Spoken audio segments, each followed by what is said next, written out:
Akashvani presents Morning News.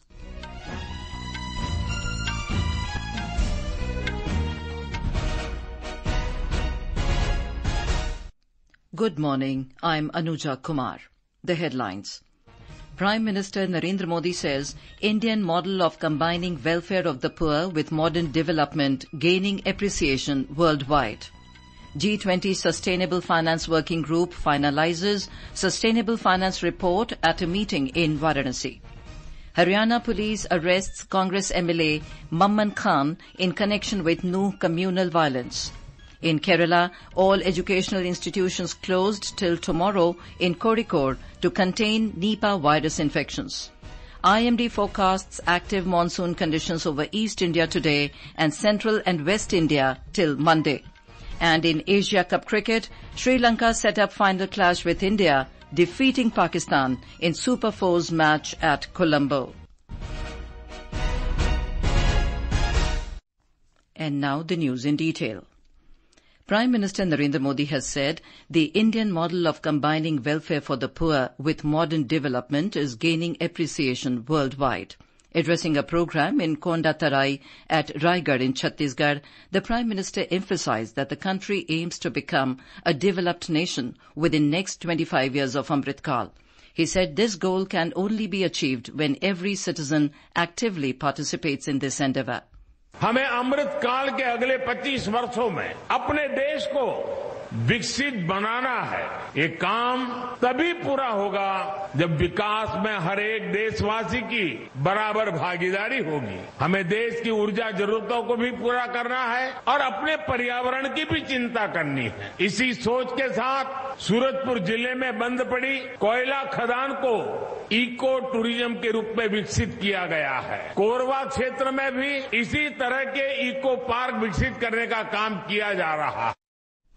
The Prime Minister said that giving priority to the underprivileged is the priority of today's central government. He said more than 13 crore people have come above the poverty line in the last 5 years due to the efforts of his government. सिर्फ 5 वर्षों में ही 13.5 करोड़ देशवासी गरीबी से बाहर आए हैं। ये इसलिए हुआ क्योंकि भाजपा सरकार ने गरीब के हित में योजनाएं बनाई। भाजपा ने गरीबों को गरीबी से लड़ने के लिए जरूरी साधन दिए। भाजपा ने सरकारी योजनाओं से बिचौलियों को, कटकी कंपनी को, लुटेरों को बाहर निकाला। हमने ये सुनिश्चित किया कि लाभार्थियों तक पूरा लाभ पहुंचे। The Prime Minister dedicated to the nation railway projects worth more than 6,400 crore rupees in Chhattisgarh yesterday. He also laid the foundation stone for 50-bed critical care blocks in 9 districts of Chhattisgarh. Besides, the Prime Minister distributed 1 lakh sickle cell counselling cards. Earlier, the Prime Minister laid the foundation stone of several development projects worth over 50,700 crore rupees at Bina in Madhya Pradesh. The fourth and the last meeting of the G20 Sustainable Finance Working Group successfully concluded in Varanasi yesterday with finalization of the 2023 G20 Sustainable Finance Report. The 2-day meeting witnessed proactive engagement from over 80 delegates from G20 member countries, invitee countries and international organizations. More from our correspondent. The 2-day meeting in Varanasi aimed at jointly agreeing on the final 2023 G20 Sustainable Finance Report that assimilates the works carried out by the SFWG in the form of recommendations for the identified priority areas. The 4th meeting also discussed the progress made by G20 members and international organizations on the G20 Sustainable Finance Roadmap. All through the SFWG meetings, both the co-chairs, US and China, members and invitee countries, as well as international organizations actively participated and contributed in the finalization of deliverables as key outcomes under the SFWG this year. Sushil Chandra Tiwari, Akashvani News, Varanasi.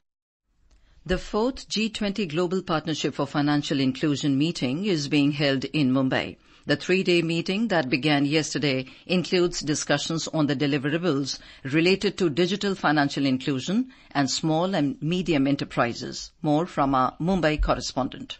A symposium on digital public infrastructure for energizing MSMEs was held yesterday. The symposium saw panel discussions involving international experts around two key themes: energizing MSMEs for higher economic growth through digital public infrastructure and credit guarantee and SME ecosystems. The World Bank also presented the G20 policy recommendations for advancing financial inclusion and productivity gains through digital public infrastructure developed under G20 India presidency. Today there will be a session on digital financial inclusion followed by a presentation on the human and economic impact of digital public infrastructure. With Prarthana, Nivedita, Akashvani News, Mumbai.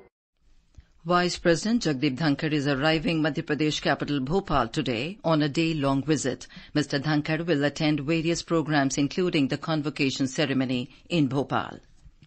The third annual function of Pradhan Mantri Matsya Sampada Yojana, PMMSY, will be organized in Indore today.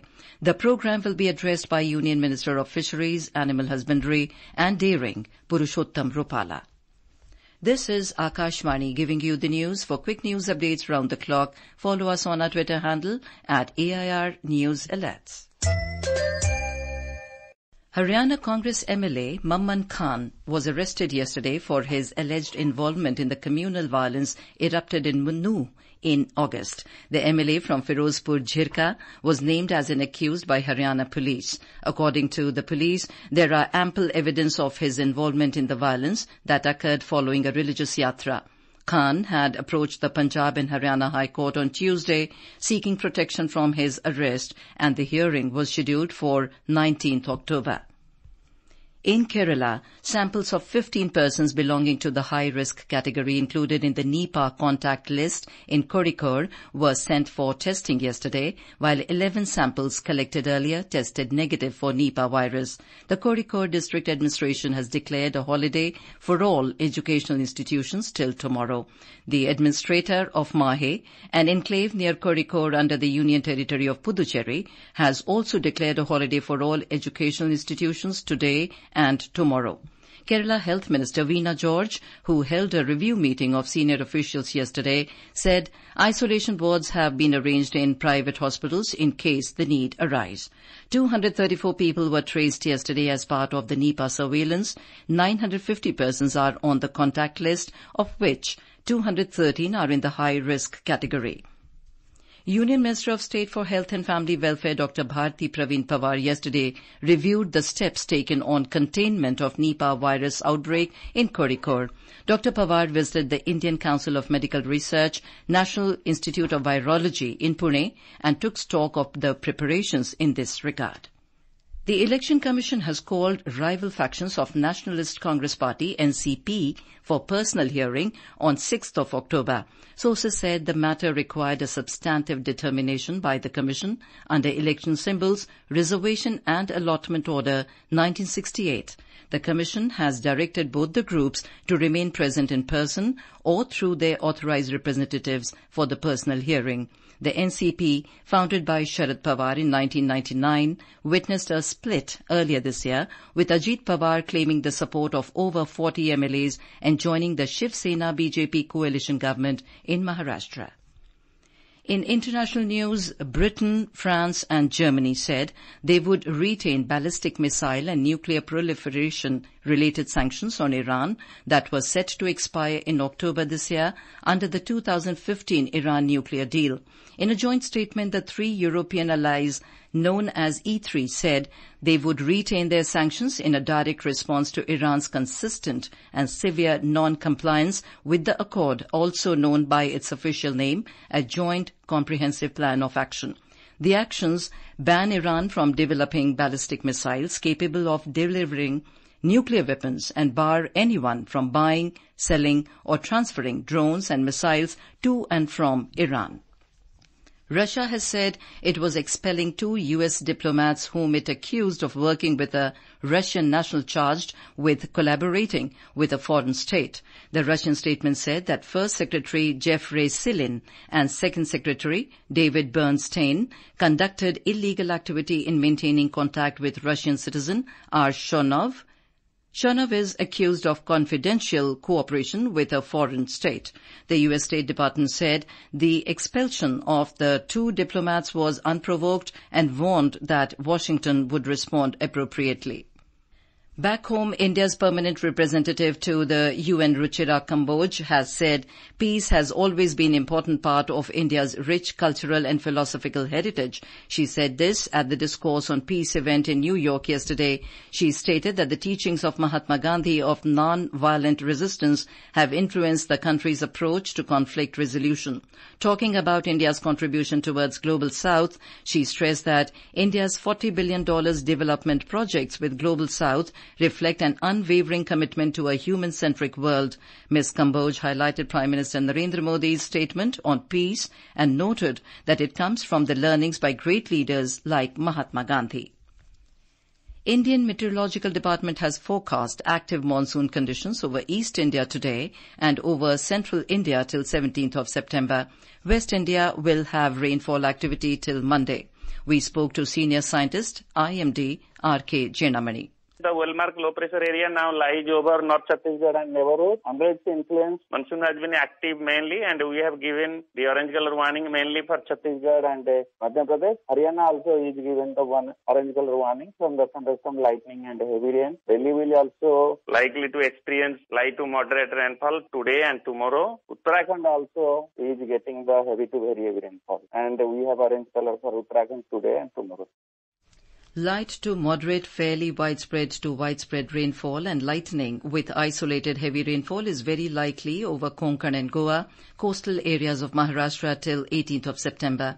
Gujarat region will experience rainfall activity from tomorrow till Monday and Saurashtra on 17th and 18th. East Rajasthan might witness rainfall till 17th of September. On to sports. In the Asia Cup cricket, Sri Lanka has entered the final for the 11th time, setting up the summit clash with India as they defeated Pakistan in the Super Fours match last night in Colombo. The co-hosts will face India on Sunday at the same venue. In a rain-affected game, Sri Lanka chased down the target of 252 runs in the reduced 42 overs. Kusal Mendes was the top scorer with 91 runs, while Sadira Sama Vikrama and Charit Asalanka provided sound support, sealing the game for Sri Lanka. For Pakistan, Iftikhar Ahmed picked 3 wickets, while Shaheen Afridi took 2 wickets. Earlier, rain delayed the toss, and the match was reduced to 45 overs per side before a ball was bowled. Pakistan captain Babar Azam won the toss and decided to bat first. With another rain interruption, the match was further reduced to 42 overs per side. Pakistan scored 251. Meanwhile, India will play Bangladesh in a dead rubber today before playing the final on Sunday. And now for a look at today's newspapers, it's over to Ramya. Thank you, Anuja. All reported births, deaths to be digitally registered from 1st of October, states The Hindu. The Asian Age writes, birth certificate becomes key ID for government services from 1st October. Hindustan Times on its front page reports Kerala shuts schools as Nipah virus fears mount. The paper adds, Central team arrives, surveillance stepped up in state to take stock of the situation and management of infections. From MNCs and startups to homegrown majors across sector, companies opt for flexibilities as hybrid working makes a place for itself at India Inc., cites the Economic Times. And finally, published in English, Spanish and Portuguese up till now, a headline in the Times of India says, in its 200th year, Lancet Medical Journal now in Hindi. And with that, it's back to you, Anuja. Thank you, Ramya. And now, before we end the bulletin, the headlines once again. Prime Minister Narendra Modi says Indian model of combining welfare of the poor with modern development gaining appreciation worldwide. G20 Sustainable Finance Working Group finalises Sustainable Finance Report at a meeting in Varanasi. Haryana Police arrests Congress MLA Mamman Khan in connection with new communal violence. In Kerala, all educational institutions closed till tomorrow in Kozhikode to contain Nipah virus infections. IMD forecasts active monsoon conditions over East India today and Central and West India till Monday. And in Asia Cup cricket, Sri Lanka set up final clash with India, defeating Pakistan in Super Fours match at Colombo. And with that, we end the morning news. Have a nice day.